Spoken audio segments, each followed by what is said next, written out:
마지막으로 광명시의 호재를 하나 보겠습니다. 첫 번째는 GTX D 노선입니다.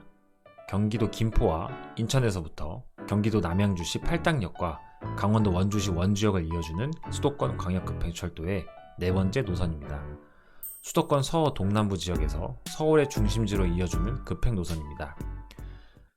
안녕하세요, 피스 인 더 하우스입니다. 이번 영상에서는 경기도 광명시에 대해 전해드리려고 합니다.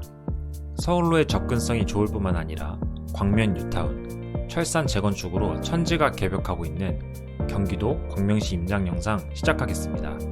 그 전에 구독과 좋아요 부탁드리겠습니다. 먼저 임장을 나서기 전에 경기도 광명시에 대해서 간단한 지역 설명을 드리도록 하겠습니다. 먼저 광명시의 위치를 보면 광명시는 북쪽으로는 부천시와 구로구, 동쪽으로는 금천구, 남쪽과 서쪽으로는 안양시, 시흥시와 맞닿아 있습니다. 광명시의 인구는 약 27.7만 명이며 2020년도와 비교하면 인구는 약 3.8만 명 정도가 감소했습니다. 10년 동안의 인구 추이를 보면 계속해서 인구가 줄어들고 있습니다. 하지만 올해 말부터 뉴타운과 재건축 단지들의 입주가 줄줄이 예정되어 있어 인구가 조금씩 늘어날 것으로 예상됩니다. 광명시의 행정구역은 19개의 행정동과 8개의 법정동으로 이루어져 있습니다. 이 중에서 부동산으로서 유의미한 생활권은 광명동, 철산동, 하안동, 소화동, 일직동이며 주요 상권은 광명동에 있는 광명사거리 상권, 철산역 주변에 형성된 철산 로데오 상권, 광명역 주변에 형성된 광명역 상권이 메인 상권입니다. 1년과 3년 인구 전출입을 보면 광명시와 임접한 지역인 구로구, 시흥시, 금천구 등과 전출입 인구가 가장 많음을 알 수 있으며 그 중에서 구로구와 시흥시가 인구 이동이 가장 많습니다. 이들 지역과 광명시의 공급을 보면 2026년까지는 광명시에만 공급이 집중되어 있고 2027년에는 시흥시에 4,000세대 정도 공급이 예정되어 있습니다. 다음으로는 광명시 입지입니다. 먼저 직장입니다. 광명시의 종사자 수는 10만 7천 명이고 사업체 수는 2만 6천 개로 경기도 내에서 사업체 수 및 종사자 수는 하위권에 속한다고 볼 수 있습니다. 하지만 광명시와 인접한 지역인 구로구, 영등포구에 주요 업무지구가 형성되어 있으며 7호선을 이용하면 강남까지 접근성이 좋기 때문에 이들 지역으로 출퇴근하는 사람들이 살기에 좋은 지역입니다. 다음으로는 교통입니다. 광명시를 지나는 주요 지하철 노선으로는 1호선과 7호선이 있으며 이 중에서 강남으로 접근이 용이한 7호선이 가장 중요한 역할을 하고 있습니다.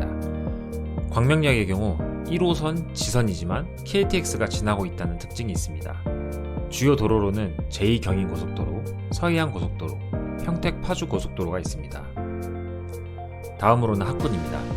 광명시의 중학교 학업 성취도 평가를 보면 90%가 넘는 학교는 철산중학교 한 곳이며 85%가 넘는 학교는 하안북중 한 곳입니다. 주요 학군지인 철산중학교가 위치한 철산동 쪽으로 학급당 학생수가 많은 초등학교가 몰려 있으며 학원가도 형성되어 있어 학군으로서는 유의미한 철산동입니다. 다음으로는 상권입니다. 각 생활권마다 주요 상권이 형성되어 있으며 특히 광명시는 광명역이 있는 일직동에 모든 인프라가 몰려 있습니다. AK 플라자, 이케아, 롯데몰, 코스트코, 중앙대병원까지 모든 인프라가 갖추어지고 있어 살기에 굉장히 편리합니다. 다음으로는 공급입니다. 앞서서 살펴봤듯이 광명시는 2024년부터 2027년까지 많은 공급이 예정되어 있습니다. 가장 공급이 많은 곳은 광명 뉴타운입니다. 대부분이 재개발 지역으로 3,000세대 규모 이상의 대단지가 입주할 예정입니다. 광명 센트럴 아이파크가 입주하면 광명의 대장 역할을 할 거라고 기대하고 있습니다. 철산동은 재건축이 진행되고 있으며 철산동에서는 특히 철산주공 12단지, 철산주공 13단지가 재건축 단지로 주목받고 있습니다. 아직까지 재건축 단계가 많이 진행된 건 아니지만 이 두 단지가 재건축된다면 바로 대장 역할을 할 단지들입니다. 광명과 시흥이 맞닿고 있는 광명의 서쪽 지역에 광명 시흥 3기 신도시가 들어설 예정입니다. 하지만 아직 확정된 일정은 정해진 바가 없습니다. 광명시에 내 집 마련을 하고 싶은 분들은 앞으로가 좋은 기회가 될 수 있지 않을까 싶습니다. 마지막으로 광명시의 호재를 하나 보겠습니다. 첫 번째는 GTX D 노선입니다. 경기도 김포와 인천에서부터 경기도 남양주시 팔당역과 강원도 원주시 원주역을 이어주는 수도권 광역급행철도의 네 번째 노선입니다. 수도권 서워 동남부 지역에서 서울의 중심지로 이어주는 급행 노선입니다. 만약 GTX-D 노선이 들어서면 강남역, 삼성역까지 접근성이 좋아지기 때문에 분명한 호재입니다. 하지만 아직 시일이 많이 남아있고 논의가 이어지고 있기 때문에 GTX 호재 하나만 바라봐서는 안 된다고 생각합니다. 두 번째는 신안산선 개통입니다. 수도권 서남부 지역과 서울을 잇는 광역철도 노선으로 경기도 안산시 한양대역, 시흥시천역, 광명역과 여의도역을 잇습니다. 서울로의 접근이 좋지 않았던 서남부 지역의 교통이 상당 부분 개선될 것으로 보입니다. 또한 주요 업무지구인 여의도역을 지나기 때문에 출퇴근 시간 또한 상당 부분 단축될 것으로 보입니다. 세 번째는 월곶 판교선입니다. 경기도 시흥시 월곶역부터 광명역, 인덕원역과 성남시 판교역을 잇는 광역철도 노선입니다. 월판선은 서울로의 접근성이 좋아지는 것보다 인천, 성남으로의 접근성이 개선되는 노선이기 때문에 다른 철도 노선에 비해 파급력은 떨어질 것으로 보입니다. 그래도 주요 일자리인 판교역으로 지하철을 타고 갈 수 있다는 장점이 있습니다. 마지막은 광명-시흥 테크노밸리입니다. 광명-시흥 테크노밸리 사업은 4개로 나누어 진행됩니다. 각각 광명-시흥 일반산업단지, 광명-시흥 첨단 R&D 산업단지, 광명-시흥 유통지구, 광명-시흥 주거지구로 나뉩니다. 서울 접근성이 좋은 반면 일자리는 부족했던 광명시에 테크노밸리가 들어섬으로써 경제 자족도시로 구축될 수 있을 거라고 생각됩니다. 이제 광명시 임장을 본격적으로 시작해 보겠습니다. 각 생활권별로 시세와 가격을 견인하는 요소들을 먼저 살펴보겠습니다. 먼저 광명역 생활권입니다. 광명역 생활권에서 주요 가격 요인은 광명역과 인프라 시설입니다. 광명역은 신안산선, 월판선이 들어올 예정이기 때문에 해당 노선이 들어서면 광명역의 교통이 굉장히 개선될 것으로 보입니다. 광명역 주변으로는 이케아, 코스트코, AK플라자, 롯데몰 등 대형마트, 대형 쇼핑몰이 굉장히 많이 들어서 있습니다. 광명역에 사는 사람들뿐만 아니라 외부의 수요도 끌어들이기에 충분한 상권입니다. 광명역 생활권에서 볼 단지는 뉴플래닛 대시장입니다. 2019년식 1500세대 단지입니다. 광명역까지는 도보로 15분이 소요됩니다.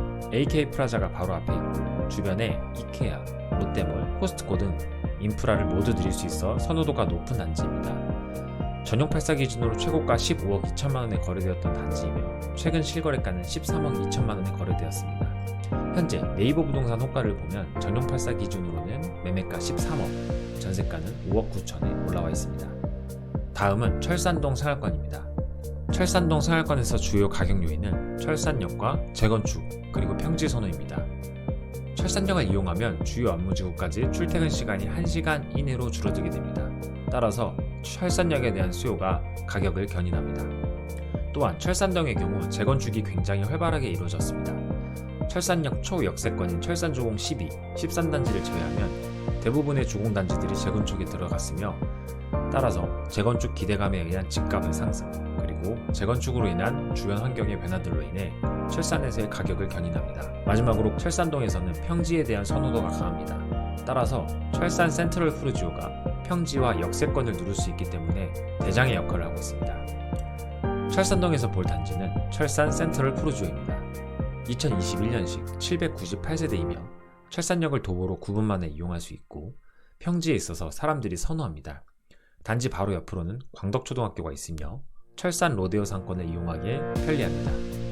2021년 4월 최고가 15억 5천만원에 거래되었으며 최근 실거래가는 중층 기준 12억 초반에 거래되고 있습니다. 네이버 부동산 기준으로 전용 8사는 매매가 12억 7천, 전세가는 7억 5천이며 전용 5구는 매매가 10억 5천, 전세가는 6억에 올라와 있습니다. 다음으로 볼 생활권은 광명동 생활권입니다.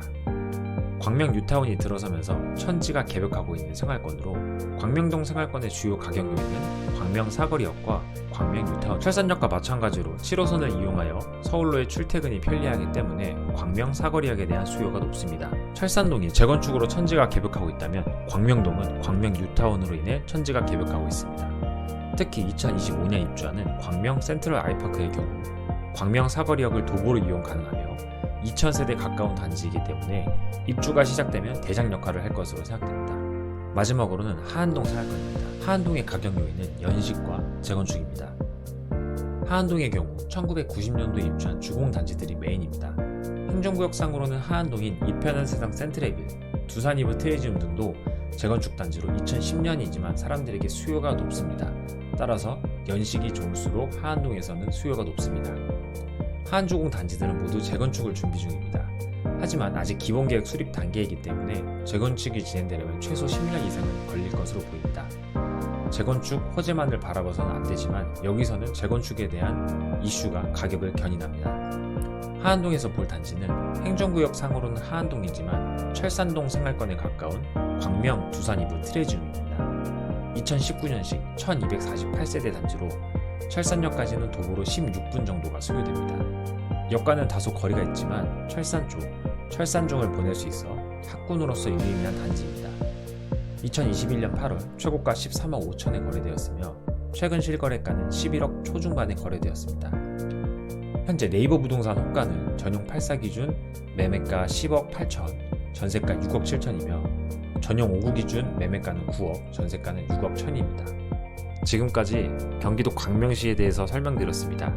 광명 뉴타운, 철산 재건축 단지들이 들어서게 되면 이전과는 다르게 천지가 개벽할 모습이겠다는 생각이 들었습니다. 또한 대량 입주가 시작되면 낮은 전세가로 신혼집을 구할 수 있을 뿐만 아니라 내 집 마련의 기회까지 주지 않을까 생각되는 지역입니다.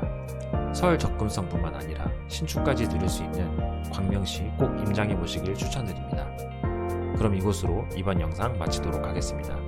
이번 영상이 도움이 되셨다면 구독과 좋아요 부탁드리겠습니다. 감사합니다.